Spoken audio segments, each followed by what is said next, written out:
This is Dan of Vagabond Awake. 𝗕𝗕𝗢𝗢𝗀𝗡 from 𝗂𝐻𝐒𝐄 Venture. Welcome back. Today we're taking you to Tulum, my favorite spot in Mexico.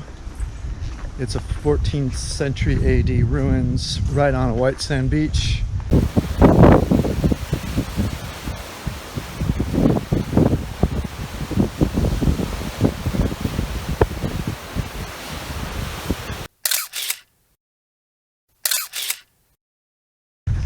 And something very magical about this place.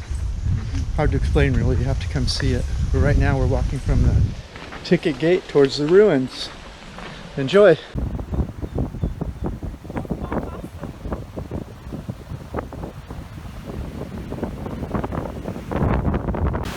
Okay, what are you seeing over there? There's the pirates getting ready for them to land. We have to kill them all.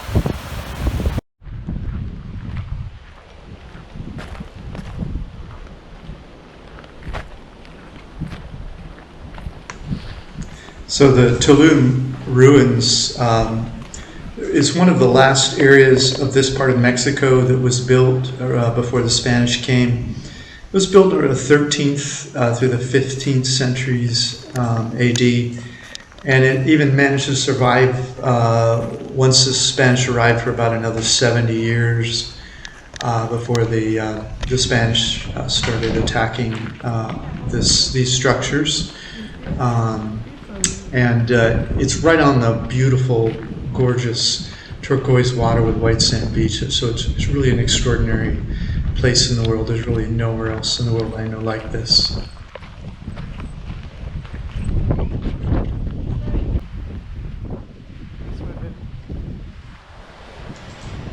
So this is Tulum. It was a walled palace of the Mayan people.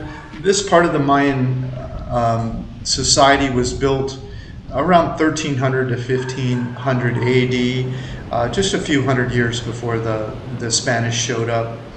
And this is on the Caribbean Sea, and it was probably selected because of its beauty.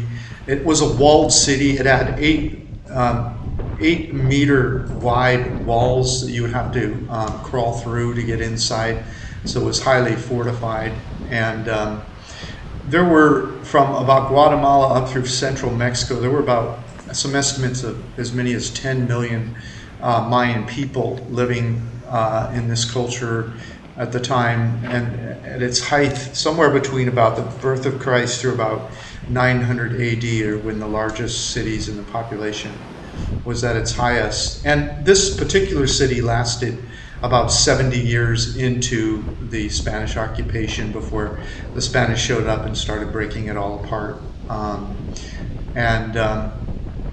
You would have known this Tulum itself, the area we're showing you, is where the royalty lived at the time, and you would know royalty if you were living at that time, because their faces were purposely deformed.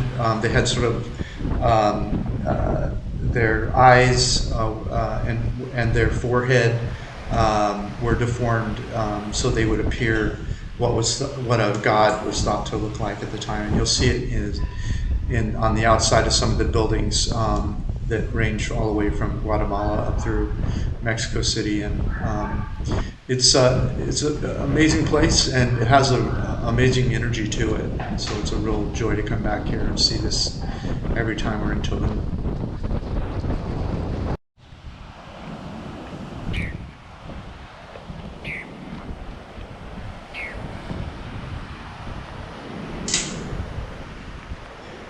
People often ask me how I'm able to get so many of my pictures without a lot of other people in them, since I often go to city centers or archaeological places like this where a lot of tourists like to go. I find that if I go first thing in the morning, literally try to be the first person in line, and I often jog into or run into the interesting parts and shoot a lot of photos first thing in the morning, and we'd already been there maybe 30 or 40 minutes before we started seeing people start to come in. I don't know, there's something about experiencing these places where history kind of speaks to you if there aren't a bunch of other people around you that are getting in the way of things and making a lot of different noises. It's harder to hear history. I know it sounds silly, and so I like to come early and leave early, and that's what we did here. We also lucked out because this was a rainy day, and that's why you probably see the lens was a little foggy on some of our shots.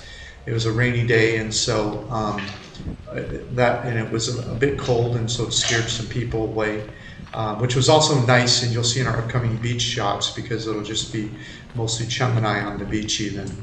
So anyway, enjoy.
Oh gosh, it's probably my 10th time here, and I would say every time is no less enjoyable.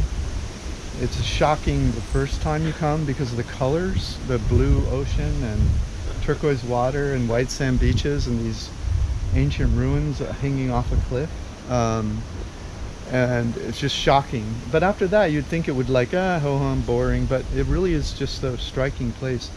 The energy here. I read today that it's one of the newest places on Earth, meaning the lava formations in this area, because of all the cenotes and everything, is fairly new. And in terms of the age of the dirt itself, how old it is, and maybe that's why it's so, I don't know, explosive and full of energy here. It's just a young part of the earth. So I love it though. It's just really impressive.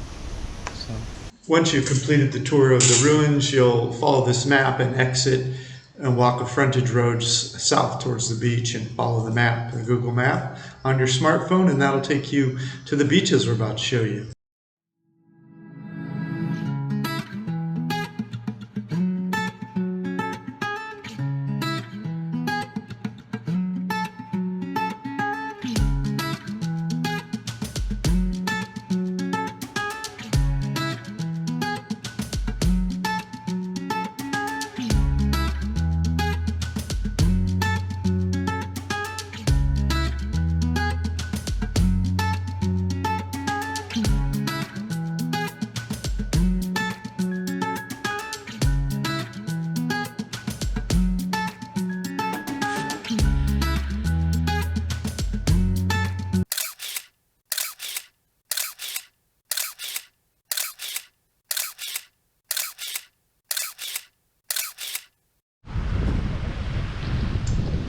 After the map guides you down the beach, it'll take you to this hotel, 𝗏𝗏, I think it's pronounced, and they have a beautiful lunch there with a beautiful view, and continue your beautiful day.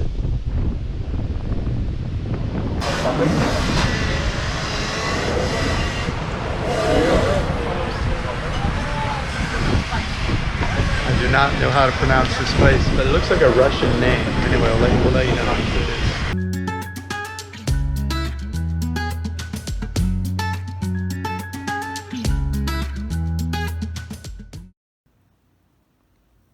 If you're like me, you probably thought you'd have 3 or 4 times as much money when it came time to retirement. But the good news is I've been traveling all over the world for 13 years, and there's lots of places where you can retire on much less than you were probably planning. Check this out. If this looks fun to you, click the link in the notes below this YouTube video. Come check out all the Retire Cheap reports we have all over the world. Click the link in the notes below this YouTube video to get a copy of all the resources described in this video and a free copy of my ebook, How I Fired My Boss and Traveled the World. And while you're there, check out our 80 Retire Cheap reports and the course that teaches you how to make money as you travel the world.